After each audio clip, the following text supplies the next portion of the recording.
بسم الله الرحمن الرحيم الحمد لله وكفى وسلام على عباده الذين اصطفى أما بعد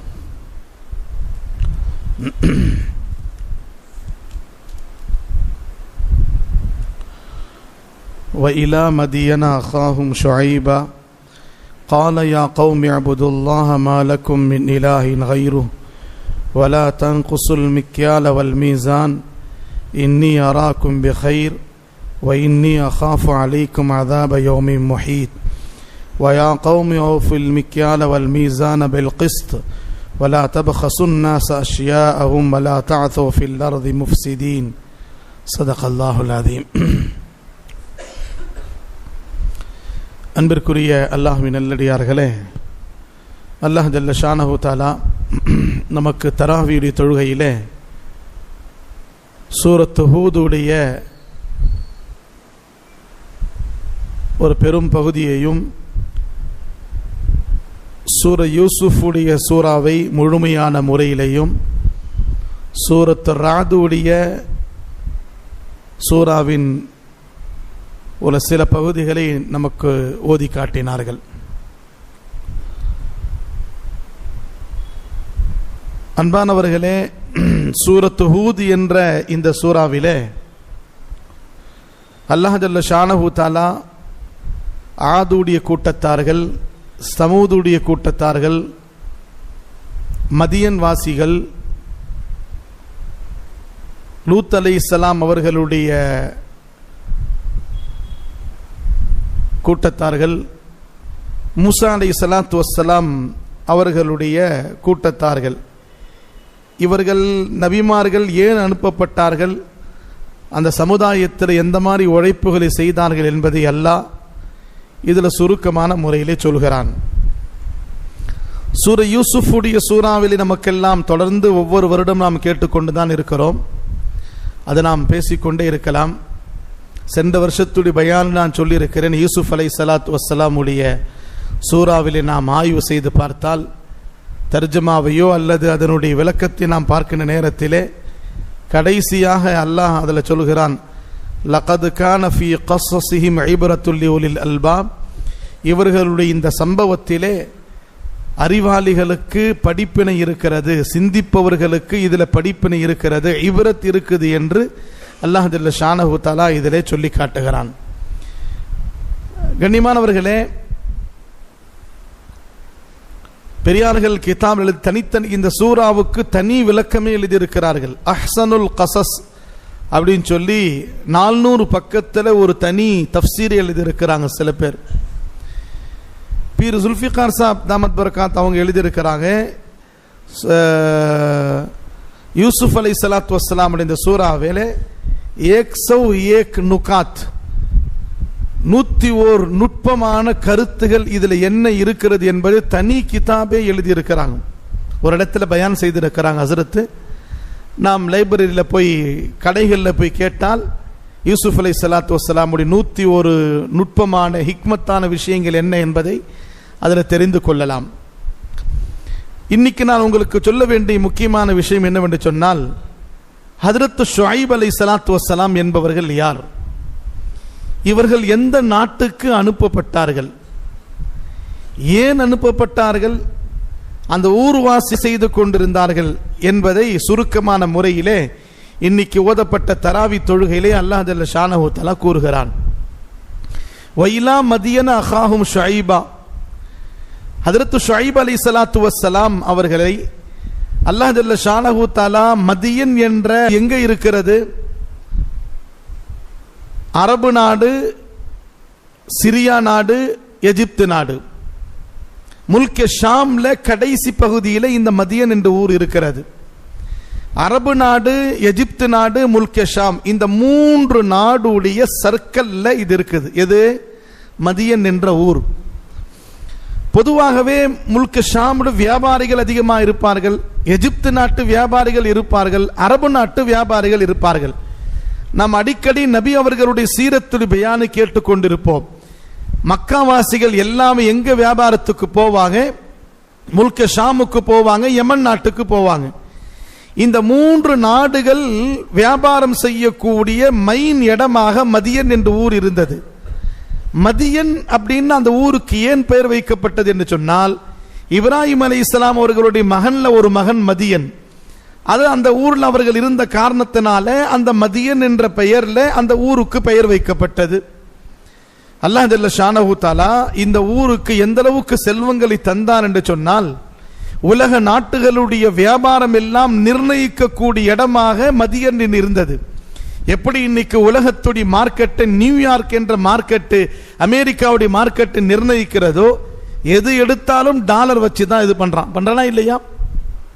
dollar எங்க போனாலும் மாறுது, நம்ம போனா எங்க போனாலும் மாறாது. நம்ம எஜிப்துக்கு போனா ஒன்னு எஜிப்து பைசாவா மாத்தணும், நம்ம பைசா கொடுத்துட்டு எஜிப்துடைய துட்டு வாங்கணும். அல்லது அவன் கடைக்காரர் கேட்கிறான் டாலர் இருக்குதான்னு கேட்கிறான். டாலர் எல்லா இடத்துல மாறுது. இப்ப உலகத்துடைய மார்க்கெட்டை டாலர் வைத்து தான் நிர்ணயிக்கிறான். அந்த மாதிரி ஒரு அற்புதமான ஏரியாவாக மதியன் என்ற ஏரியா டாலர் ஏரியாவா இருந்துச்சு. நல்ல தொழில் அதிபர்கள் அங்க இருந்தார்கள், பெரும் பெரும் வியாபாரிகள் அங்க இருந்தார்கள். ஆனால் அல்லாஹ் ஜல்ல ஷானஹு தஆலா அந்த நாட்டிற்கு ஷுஐப் அலைஹிஸ்ஸலாம் அல்லாஹ் ஏன் அனுப்பினான்? அவர்கள் முழுக்க முழுக்க அல்லாஹ்வுக்கு மாறு செய்பவர்களாக, குஃப்ர் செய்பவர்களாக, அல்லாஹ்வுக்கு ஷிர்க் வைக்கக்கூடியவர்களாக இருந்தார்கள். ஒன்று. இரண்டாவதாக அவர் செய்த பெரிய தவறு என்ன?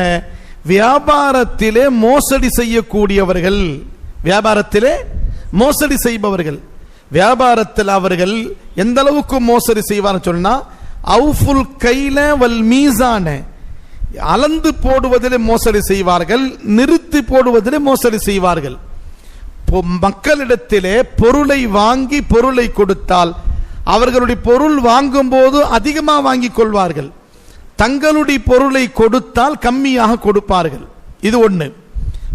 பொருள் கொடுத்து பொருளுக்கு பகரமா பொருளை வாங்குவது. இரண்டாவது, அவர்கள் எடை போட்டால் எடையில கம்மியாக எடை போடுவார்கள். 1 கிலோன்னா 1 கிலோக்கு 1000 கிராம் போடணும், 1000 கிராம் போட மாட்டான், 900 கிராம் தான் போடுவான், அல்ல 950 கிராம் போடுவாங்க. அந்த எடையிலே அவர்கள் மோசடி செய்யக்கூடியவர்கள், நிலுவையிலே மோசடி செய்யக்கூடியவர்கள். அல்லாஹ் ஜல்ல ஷானஹு தஆலா இந்த ரெண்டின் பக்கம், இந்த 2 தன்மை அவர்களிடத்தில் இருந்த காரணத்தினால, ஒன்று குஃப்ரும், இரண்டாவது வியாபாரத்தில் மோசடி இருந்த காரணத்தினால அவர்களை சீர்திருத்துவதற்காக வேண்டி ரப்புல் ஆலமீன் அவர்களுக்கு ஷுஐப் அலைஹிஸ்ஸலாத்து வஸ்ஸலாம் அவர்களை அனுப்பினான். ஷுஐப் அலைஹிஸ்ஸலாம் என்பவர் யார்? ஹஜ்ரத் மூசா அலைஹிஸ்ஸலாத்து வஸ்ஸலாமுடைய மாமனார். யாருங்க? பாருங்க, ஒரே காலத்திலே பல நபிமார்கள் பல ஊர்ல இருப்பாங்க. ஒரே காலத்திலே ஷுஐப் அலைஹிஸ்ஸலாம் மதியன்ல நபியா இருக்கிறார். அவருடைய காலத்திலேயே எகிப்திலே 2 நபி இருக்கிறாங்க. மூசா அலைஹிஸ்ஸலாம் இருக்கிறாங்க, மூசா அலைஹிஸ்ஸலாமுடைய சகோதரர் ஹாரூன் அலைஹிஸ்ஸலாம் இருக்கிறாங்க. ஒவ்வொரு கூட்டத்தாருக்கு, ஒவ்வொரு இலாக்காவுக்கு அல்லாஹ் நபிமார்களை பிரித்து பிரித்து அனுப்புவான். அதாவது என்ன, பலஸ்தீன்ல சக்கரியா அலைஹிஸ்ஸலாம், யஹ்யா அலைஹிஸ்ஸலாம், ஈசா அலைஹிஸ்ஸலாம் ஒரே ஊர்ல சில இலாக்காவிலே தனித்தனி நபியா அல்லாஹ் ஆக்கி வைத்திருந்தான். இப்படி மதியன் என்ற ஊர்ல ஹஜ்ரத் ஷுஐப் அலைஹிஸ்ஸலாத்து வஸ்ஸலாம் அவர்களை அல்லாஹ் அனுப்பியிருந்தான் அந்த மக்களை திருத்துவதற்காக வேண்டி. பாருங்க, பொதுவாகவே நபிமார்களுடைய பேசத்தை அல்லாஹ் எப்படி அனுப்பினா, குஃப்ரை ஒழிப்பதற்காக வேண்டி. எது ஒழிப்பதற்காக வேண்டி? ஷிர்க்கை ஒழிப்பதற்காக மட்டும் நபி அல்லாஹ் அனுப்பியிருப்பான். ஆதம் அலைஹிஸ்ஸலாம் காலத்தை எடுத்துக் கொள்ளுங்க. நூ அலைஹிஸ்ஸலாம் தான் முதல் ரசூல். அவர்களுடைய காலத்தில் இருந்து நூ அலைஹிஸ்ஸலாம் இருக்கட்டும், இத்ரீஸ் அலைஹிஸ்ஸலாம் இருக்கட்டும், இப்ராஹிம் அலைஹிஸ்ஸலாம் இருக்கட்டும், இஸ்மாயில் அலைஹிஸ்ஸலாம், அதே மாதிரி யாரு, ஹஜ்ரத் இசாக் அலைஹிஸ்ஸலாம், இவர்கள் எல்லாம் அல்லாஹ்வின் பக்கம் தாவத்து கொடுத்தார்கள், தீனின் பக்கம் தாவத்து கொடுத்தார்கள். மற்றவர் எந்த வேலை அவர்கள் செய்யல. ஈமானை ஏற்றுக்கொண்ட பிறகு அவர்களுக்கு வியாபாரம் எப்படி செய்யணும், தொழில் எப்படி செய்யணும், எப்படி இபாதத் செய்யணும், அது தனி சாப்டர் அது. ஆனால் உலகத்திலேயே 2 நபிக்கு அல்லாஹ் ஜல்ல ஷானஹு தஆலா 2 வேலைக்கு அனுப்பியிருந்தான். ஒன்று, லூத் அலைஹிஸ்ஸலாத்து வஸ்ஸலாம் உடைய அந்த சமுதாயத்துக்கு லூத் அலைஹிஸ்ஸலாம் அவர்களுக்கு 2 பொறுப்பை கொடுத்து அவர்களுக்கு வேலை செய்ய சொன்னான். இரண்டாவது ஷுஐப் அலைஹிஸ்ஸலாம் அவர்களுக்கு 2 பொறுப்புகளை கொடுத்து 2 தர்த்தீபில் நீங்கள் வேலை செய்ய வேண்டும் என்று அல்லாஹ் சொன்னான். லூத் அலைஹிஸ்ஸலாத்து வஸ்ஸலாம் சமுதாயத்தை பற்றி அல்லாஹ் இதில் சொல்லி காட்டுகிறான். ஒன்று, அவர்கள் ஷிர்க் வைக்கக்கூடியவர்கள். இரண்டாவது, அவர்கள் ஓரினை செய்யக்கூடிய மனிதனோடு உறவாடக்கூடிய தவறான செயல் இருந்த காரணத்தினால அல்லாஹ் ஜல்ல ஷானஹு தஆலா அந்த ஷிர்க்கையும் ஒழிப்பதற்கு லூத் அலைஹிஸ்ஸலாம் அனுப்பினான். இந்த மனிதனுடைய இயற்கைக்கு மாற்றமான காரியம் அந்த மக்கள் செய்து கொண்டிருந்தனால இது மோசமான படுமோசமான செயல் என்பதை அதை ஒழிப்பதற்காக லூத் அலைஹிஸ்ஸலாத்து வஸ்ஸலாம் அவர்களை அல்லாஹ் அனுப்பினான். 5 ஊர் சேர்ந்தது ஒரு ஊர். அது லூத் அலைஹிஸ்ஸலாமுடைய சமுதாயம் 5 ஊர்ல சத்தூம் என்ற ஒரு ஊர் இருந்தது. அந்த ஊருக்குள்ள பெரிய பெரிய ஊருக்கு 5 ஊர். அந்த 5 ஊருக்காரர்களும் இந்த தவறான வேலையில ஈடுபட்டிருந்தார்கள். லூத்தியுடைய வேலை செய்து கொண்டிருந்தார்கள். ஆணோட உறவாடக்கூடிய ஒரு மோசமான செயல் இருந்தது. அல்லாஹ் எந்த மாதிரி தண்டனை கொடுத்தான்? ஜிப்ரீலை அனுப்பினான். ஜிப்ரீல் அலைஹிஸ்ஸலாத்து வஸ்ஸலாம் அனுப்பி லூத் அலைஹிஸ்ஸலாம் இடத்துல சொன்னான், லூத்தே, நீங்களும் உங்களோடு ஈமான் ஏற்றுக்கொண்ட முஸ்லிம்களும் இரவோடு இரவாக இந்த ஊரை விட்டும் நீங்கள் கிளம்பி விடுங்கள். இந்த ஊரை விட்டும் ஜோர்டான் பகுதியிலே, அதாவது என்ன, உருதுன், நபியுடைய காலத்து அந்த ஊருக்கு பேர் உருதுன். அந்த உருதுன் என்ற அந்த ஊரில் இருந்து சுமார் ஒரு 50-60 கிலோமீட்டர் தூரத்தில், இன்னும் சொல்லப்ப 100 கிலோமீட்டர் தூரத்தில் அந்த இலாக்கா இருக்கிறது. அந்த அல்லாஹ்வினால் அஸாபு செய்யப்பட்ட, அல்லாஹ்வினால் தண்டிக்கப்பட்ட அந்த ஏரியா இருக்கிறது. அந்த ஏரியாவிலே அல்லாஹ் ஜல்ல ஷானஹு தஆலா ஜிப்ரீலை அனுப்பி அல்லாஹ் என்ன செய்றான்? லூத் அலைஹிஸ்ஸலாம் கௌம் எல்லாம் கிளம்பி போயிடுச்சு. அப்ப பாவம் செய்து கொண்டிருந்த அந்த கூட்டமும் ஷிர்க் வைத்துக் கொண்ட அந்த 2 கூட்டமும் அங்கே இருந்த ஜிப்ரீல் அலைஹிஸ்ஸலாத்து வஸ்ஸலாம் தங்களுடைய ரக்கையினால அந்த ஊரை அப்படி வேரோடு பிடுங்கி வானத்தின் பக்கம் எடுத்து சென்றார்கள். அந்த ஊர்ல எல்லா ஜீவராசிகளும் இருக்கிறது. ஆண்கள், பெண்கள், குழந்தைகள் எல்லாமே இருக்கிறாங்க. ஒட்டுமொத்த பாவிகள் இருக்கிறாங்க. அல்லாஹ் தண்டனை கொடுக்கிற பாருங்க. ஃபலம்மா ஜஅல்னா ஆலியஹா சாஃபிலஹா. அல்லாஹ் என்ன செய்தான்? வானத்தின் பக்கம் மேலே கொண்டு போய் பூமியில போட்டு அந்த ஊரை நசுக்கினான் அல்லாஹ். அதுக்கு முன்னாடி வஅம்தர்னா அலையா ஹிதாரத்தம் மின் சித்தூன், அல்லாஹ் அவர்கள் மீது சுடப்பட்ட கல்லை போட்டான். அந்த கல்லின் மூலமாக அவர்கள் அழிந்தார்கள். வானத்தின் பக்கம் உயர்த்தப்படுகின்ற நேரத்திலே இவர்களுடைய கூச்சல், இவர்களுடைய சப்தத்தை வானத்தில் உள்ள மலக்குமார்கள் எல்லாம் கேட்டார்கள். அந்த மாதிரி ஒரு மோசமான சமுதாயம் தான் லூத் அலைஹிஸ்ஸலாத்து வஸ்ஸலாம் அவர்கள் ஈமான் ஏற்றுக்கொள்ளாத சமுதாயம். 2 தவறுகள் செய்தார்கள். ஒன்று, அவர்கள் ஈமானை ஏற்றுக்கொள்ளாமல் குஃப்ரில் இருந்தாங்க. இரண்டாவது, ஓரினை செயற்கை செய்த காரணத்தினால அல்லாஹ் அவர்களை அழித்தான். அதே மாதிரி நபிமார்கள் 2வது நபி 2 வேலைக்கான அனுப்பப்பட்டார்கள். ஒன்று, ஈமானின் பக்கம் அழைப்பு கொடுக்க. இரண்டாவது, வியாபாரத்தை சரி செய்ய. 2 நபி தான் 2 வேலைக்கு அனுப்பப்பட்டாங்க. மிச்ச எல்லா நபிமார்களும் ஒரு வேலைக்கு அனுப்பப்பட்டாங்க, ஈமானின் பக்கம் தாவத்து கொடுப்பதற்கு மட்டும். இப்ப அந்த ஊர் மக்கள், ஒன்று, அவர்கள் செய்யக்கூடிய வியாபாரம் எப்படி, அதாவது என்ன, எடை போடுவதிலையும் நிலுவையிலையும் அவர்கள் மோசடி செய்வார்கள். 2வது, நல்ல பொருள் வாங்கி கெட்ட பொருள் கொடுப்பாங்க.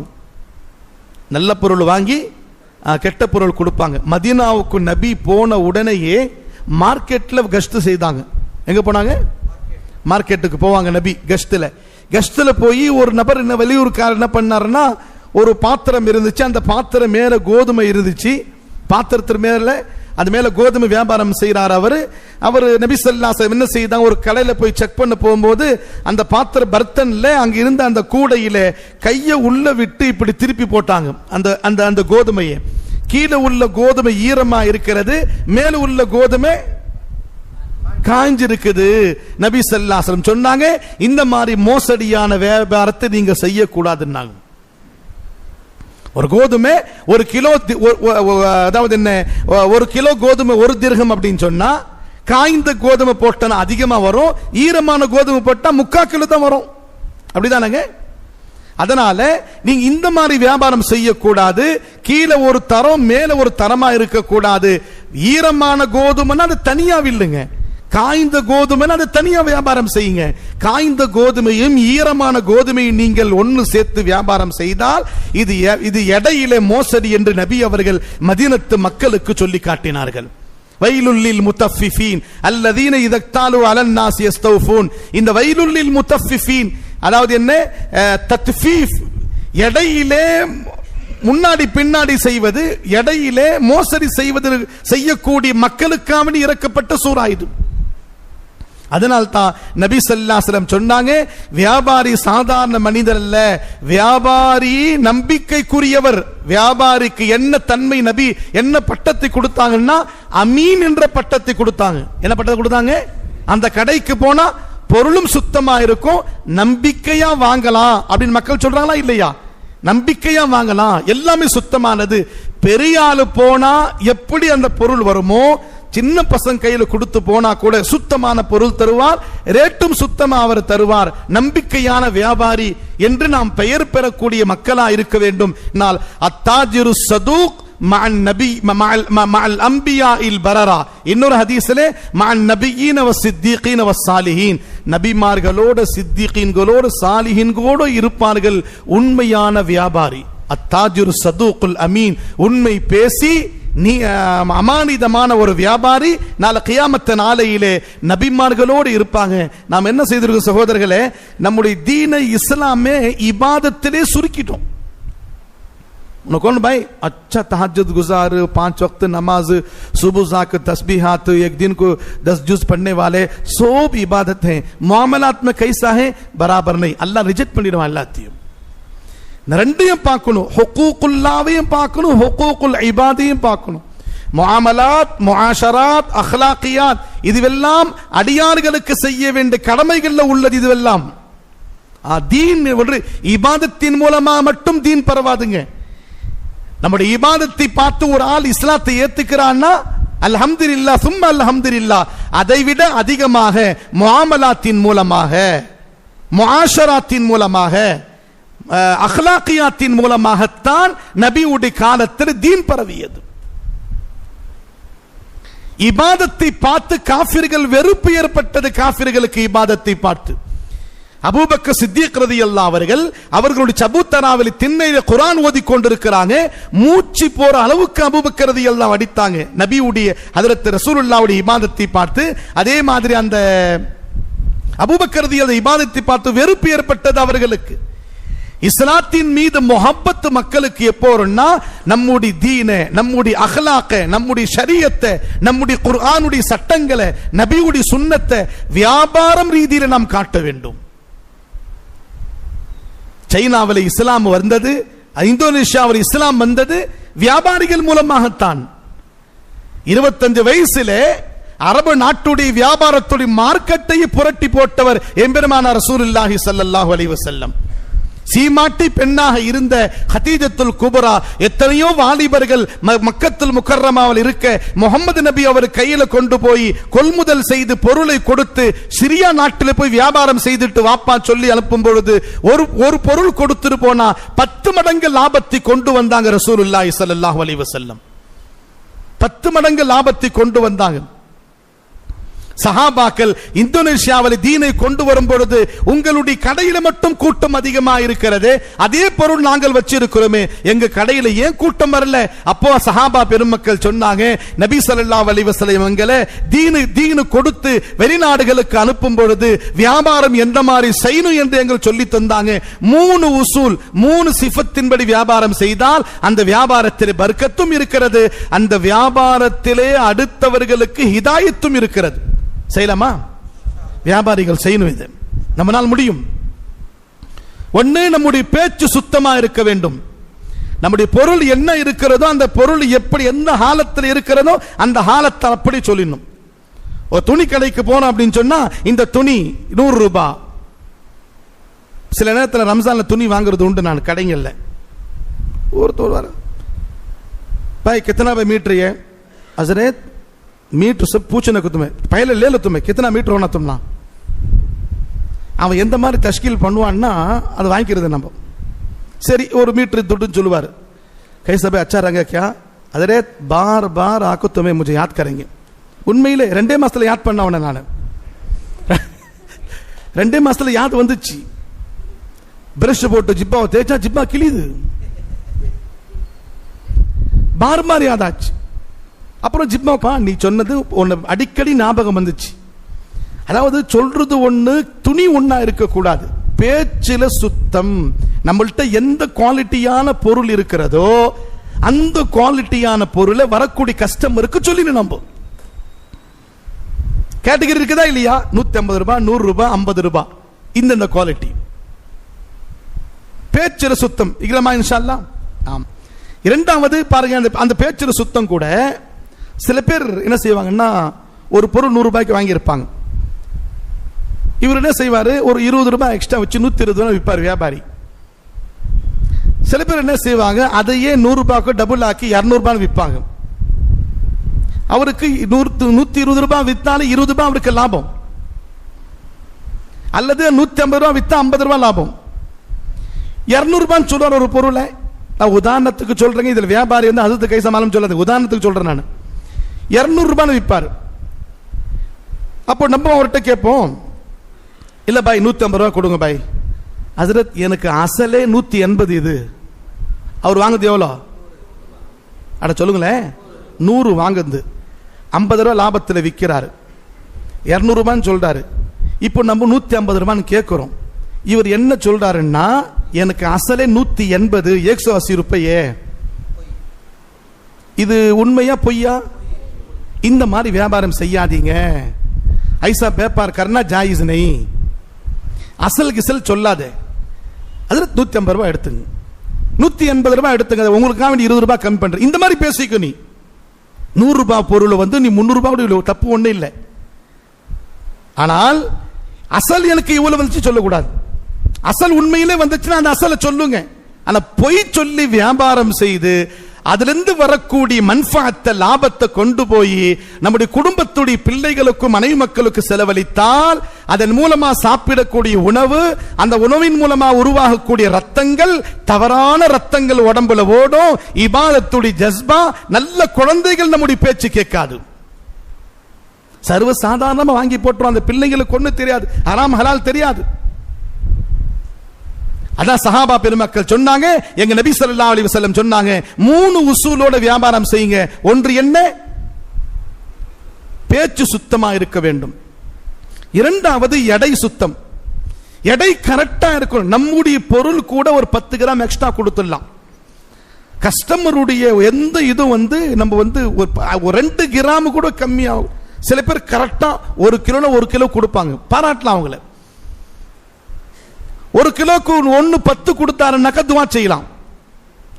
1 கிலோக்கு 1.50 கொடுத்தாருன்னா பாய் துமாரா சலக் துவா அப்படின்னு சொல்லலாம். ஆனா 1 கிலோக்கு 950 கொடுத்தால் நாம் பார்த்துட்டு அமைதியா போயிடலாம். ஆனா ரப்பு சும்மா விட மாட்டான். அதனால தான் நபி ஸல்லல்லாஹு அலைஹி வஸல்லம் சொன்னா, குர்ஆன் ஷரீஃப் ஆயத் இறக்குறா, வஸினூ பில் கிஸ்தாஸில் முஸ்தகீம், உங்களுடைய தராசு முல்லை நேராக நிப்பாட்டி நீங்கள் நிறுத்துங்கள். அல்லாஹ் சொல்கிறான், வஸினூ, நீங்கள் எடை போடுங்கள், பில் கிஸ்தாஸில் முஸ்தகீம், கிஸ்தாஸ் தராசுடைய முள்ளு, முஸ்தகீம் நேராக, தராசுடைய முல்லை நேராக நிப்பாட்டி நீங்கள் எடை போடுன்றான் அல்லாஹ். எலக்ட்ரானிக் வந்த பிறகு அது இல்லவே இல்லை. இப்பலாம் டக்குன்னு ஏறுது, டக்குன்னு இறங்குது, இறங்கா இல்லையாங்க? வியாபாரிக்கு சொல்லுவேன், ஒரு 10 கிராம் கஸ்டமருக்கு எக்ஸ்ட்ரா கொடுத்துடுங்க, அல்லாஹ் உங்களுக்கு பர்க்கத்து தருவான். பெரியார்கள் சொல்லுவாங்க, வஸினூ பில் கிஸ்தாஸில் முஸ்தகீம், உங்களுடைய தராசு முல்ல நேராக நிப்பாட்டி வியாபாரம் செய்தால் சிராத்துல் முஸ்தகீம் உடைய பிரிட்ஜ் லேசா போயிடலாம். சிராத்துல் முஸ்தகீம் எது? சிராத்துல் மலக்கு பாத்தீங்களா? வியாபாரிகள் வஸினூ கிஸ்தாஸில் முஸ்தகீம் கரெக்டா இருந்தாங்கன்னா சிராத்துல் முஸ்தகீம் ஃபாஸ்டா போயிடலாம் நம்ம இன்ஷா அல்லாஹ். இன்ஷா அல்லாஹ் சொல்லுங்களேன். இது வியாபாரிகளுக்கு மட்டும் இல்ல, தோல் கட் பண்றவங்களுக்கும் சரி. இது உதாரணமா ஒரு சூப்பர்வைசர்கிட்ட தோல் கொடுக்குறாங்க, இந்த மாதிரி கட் பண்ண அப்படின்னு சொல்லி, உன்னை பராபர் தன்ஹா தேத்தனை சொல்லி கொஞ்சம் எக்ஸ்ட்ரா கட் பண்ணிட்டோம், கொஞ்சம் எக்ஸ்ட்ரா கட் பண்ணிட்டோம்னா ரப்பு பார்க்கறான், எஜமான் பார்க்க மாட்டான், உங்களுக்கு மேனேஜர் பார்க்க மாட்டான், யார் பார்ப்பான்? அவர் லேட்டா கொடுக்கறான், ரப்பிட்ட அவன் பதில் சொல்லிக்கிறார். அதற்காக வேண்டி அடுத்தவருடைய மால நுக்சானை நாம் ஏற்படுத்தக்கூடாது. அப்போ அந்த எடை சுத்தமா இருக்க வேண்டும். மூணாவது, ரேட்டு கஸ்டமருக்கும் நமக்கும் பாதிப்பு வராத அளவுக்கு நடுநிலையாக இருக்க வேண்டும். நமக்கும் லாபம் வரணும், வரக்கூடிய கஸ்டமருக்கும் லாபம் பண்ணு. ஒன்றும் உங்கள்கிட்ட வந்து கஸ்டமர் வந்து 50 ரூபாய் 60 ரூபாய் இறக்க மாட்டாங்க. உதாரணமாக காய் கறிக்கு போகிறாங்க, இது வந்து என்னது தக்காளி 30 ரூபாய், கேபேஜ் 30 ரூபாய், அச்சா 5 ரூபாய் கம் தேவை. அந்த 5 ரூபாய் குஷ் ஆகிடுவான். 500 ரூபாய் கையில் கொடுத்த மாதிரி குஷ் ஆகிடுவான். 5 ரூபாய் கம்மி, அவருக்கு 5 ரூபாய் லாபம் வந்து தன்னுடைய லாபத்தில் 5 ரூபாய் விட்டு கொடுக்குறார். இவர் 5 ரூபாய் வாங்கிக்கிறார். 10 ரூபாய் 5 ரூபாயில தான் வந்து கடையில் வந்து பெரிய பிரச்சனைகள் வருது. இன்ஷா அல்லாஹ் இதை நாம் விட்டு கொடுத்தால் கஸ்டமரும் விட்டு கொடுக்கணும், வியாபாரியும் விட்டு கொடுக்கின்ற நேரத்தில் வியாபாரத்தில் பர்க்கத்தை கொடுப்பான், வாங்கக்கூடிய கஸ்டமருக்கும் அல்லாஹ் பர்க்கத்தை தருவான். அப்ப அந்த ரேட்டு சுத்தம், எடை சுத்தம், பேச்சு சுத்தம், இந்த மூணும் நாங்க வந்து நபி சொல்லி தந்த மாதிரி வியாபாரம் செய்யறனால இந்த வியாபாரத்துடைய பர்க்கத்து தான் இந்தோனேஷியா மக்களுக்கு அல்லாஹ் ஹிதாயத்தை தந்தான். எல்லாம் முஸ்லீம் ஆயிட்டாங்க. அந்த மாதிரி செய்யணும் இன்ஷா அல்லாஹ். அந்த ஷுஐப் அலைஹிஸ்ஸலாத்து வஸ்ஸலாமுடைய கூட்டத்தார்கள் இந்த வியாபாரத்தில் மோசடி செய்து இரவு பகலா அந்த மக்களுக்கு தாவத்து கொடுத்த பிறகும் அவர்கள் ஏற்றுக்கொள்ளாதனால அல்லாஹ் ஜல்ல ஷானஹு தஆலா அவர்களுக்கு 3 விதமான தண்டனை கொடுத்தான். அதுவும் சொல்லிடுறேன், ஒரே குஷ்கபரி மட்டும் சொன்னா எப்படி, அதுவும் சொல்லிடுறேன். فأخذتهم الصيحة فأخذتهم الرجفة فأخذتهم الذلة عليهم الذلة. ஒன்று மேகம், இரண்டாவது இடி, மூன்றாவது ஜல்சலா. அந்த வியாபாரத்தில் மோசடி செய்த அந்த மக்களுக்கு எந்த மாதிரி கொடுத்தான்னா ஹஜ்ரத் ஷுஐப் அலைஹிஸ்ஸலாம் சொன்னாங்க, உங்களுக்கு கடுமையான முறையிலே அல்லாஹ் வெயிலை கொடுப்பான். அந்த வெயில் எந்த அளவுக்கு அல்லாஹ் தந்தான்னா, வெயில் அதிகமாக வீட்டுக்குள்ள மக்கள் இருக்க முடியல. எப்படி தலைக்கு மேல சூரியன் வந்து விட்டால் எப்படி இருக்கும், கொதிக்குமோ அந்த மாதிரி மக்கள், அதாவது என்ன, வெயில் அதிகமாக கதவு வீடு உடைய ஜன்னல் எல்லாத்தையும் மூடிட்டாங்க. இன்னும் வெயில் அதிகமாச்சு, சூடு, கதவுலாம் திறந்தாங்க. வீட்டுக்குள்ள ஹாட் பாக்ஸ் மாதிரி ஆயிடுச்சு, குக்கர் மாதிரி ஆயிடுச்சு வீடு, ஒவ்வொரு வீடும். இப்ப கதவு திறந்து பார்த்தனா பெரிய மலை, ஒரு ஜங்கல், ஒரு காடு இருக்கிறது. அதுக்கு மேல அந்த மலைக்கு மேலே அற்புதமான முறையிலே கருப்பான மேகம், அந்த மேகத்தில் இருந்து குளிர்ந்த காத்து அடிக்குது, ஊருக்குள்ள வருது. இப்போ இந்த வீட்டுக்குள்ள இருந்து அந்த காத்தை வந்து அனுபவிக்க முடியல. வீட்டில் உள்ள எல்லா மக்களும் ஒரு ஆளு கூட இல்லாம ஓடி போய் அந்த மலையில போய் இறங்கிட்டாங்க. கரும் மேகத்தின் மூலமாக காற்றை கொடுத்த அல்லாஹ் அந்த மலையிலே ஜல்சலாவை ஏற்படுத்தினான். கடும் சப்தத்தை ஜிப்ரீல் மூலமாக கொண்டு வந்தான். வானத்திலிருந்து நெருப்பு மழையை பொழிய வைத்தான். சாம்பலாக ஆகிவிட்டார்கள் அந்த மக்கள். அல்லாஹ் சொல்றான், வெறும் வியாபாரத்தில் மோசடி செய்தால் இவ்வளவு பெரிய தண்டனை மதியன் வாசிகளுக்கு அல்லாஹ் தந்திருக்கிறான். கொஞ்ச காலத்தில் வாழக்கூடிய நாம் நம்முடைய வியாபாரத்தை சரிப்படுத்திக் கொண்டால் அல்லாஹ் வாழ்க்கையில பெரும் மாற்றத்தை கொண்டு வருவான். நம்முடைய வியாபாரத்தில் பர்க்கத்தை கொடுப்பான். ஹஜ்ரத் அப்துர் ரஹ்மான் இப்னு அவுஃப் ரலியல்லாஹு அவர்கள் ஹிஜ்ரத் செய்து மதீனாவுக்கு வந்த பிறகு அன்சாரி சஹாபி பார்த்து சொன்னாங்க, இவரே உங்கள் சகோதரர் எடுத்துக்கொள்ளுப்பான். சொல்லும் பொழுது நபி ஸல்லல்லாஹு அலைஹி வஸல்லம் இடத்துல ஹஜ்ரத் அப்துர் ரஹ்மான் இப்னு அவுஃப் முஹாஜிர் சஹாபி கேட்டாங்க, யா ரசூலல்லாஹ், எனக்கு கொஞ்சம் முதலீடு கொடுங்க, கொஞ்சம் தேன், அதே மாதிரி வந்து பால் கட்டி, அதே மாதிரி மற்ற ஜெய்துன் எண்ணெய் ஏதாவது கொடுங்க, எனக்கு கொடுத்துட்டு நான் வியாபாரம் செய்து பொழைச்சிக்கிறேன். யாரு? அப்துல் ரஹ்மான் இப்னு அவுஃப். துல்லனி இலா சூக்கில் மதீனா, மதீனாவுடைய பஜார் காட்டுங்க, எப்படி வியாபாரம் செய்யணும் சொல்லித்தாங்க, நான் வியாபாரம் செய்து பொழைச்சிக்கிறேன். அந்த 3 பொருளை கொண்டு வியாபாரம் செய்தவர் எந்த அளவுக்கு இந்த 3 சிஃபத்தோடு வியாபாரம் செய்தாருன்னா, மௌத்தாகிற நேரத்தில் ஜன்னத்தியாகி மௌத்தானார். பல லட்சம் தீனாருக்கு அதிபதியாக மௌத்தானார் அப்துல் ரஹ்மான் இப்னு அவுஃப் ரலியல்லாஹு தஆலா. எனவே அன்பான சகோதர பெரியார்களே, அப்பேற்பட்ட பர்க்கத்துகளை அல்லாஹ் ஜல்ல ஷானஹு தஆலா வியாபாரத்தில் தருவானாக. வஆகிரு தஅவானா அல்ஹம்துலில்லாஹி ரப்பில் ஆலமீன். லக்கல் ஹம்து வலக்கல் ஷுக்ரு. அல்லாஹும்ம ஸல்லி அலா சய்யிதினா முஹம்மதி வ அலா ஆலி சய்யிதினா முஹம்மதி வ பாரிக் வ சல்லிம் அலைஹி. اللهم انت السلام ومنك السلام تباركت يا ذا الجلال والإكرام. اللهم وفقنا لما تحب وترضى واجعل آخرتنا خيرا من الأولى. اللهم ارحمنا يا أرحم الراحمين. لا إله إلا أنت سبحانك إني كنت من الظالمين. ربنا تقبل منا إنك أنت السميع العليم وتب علينا إنك أنت التواب الرحيم صل وسلم على محمد وآله وصحبه أجمعين برحمتك يا أرحم الراحمين والحمد لله رب العالمين. سبحان الله.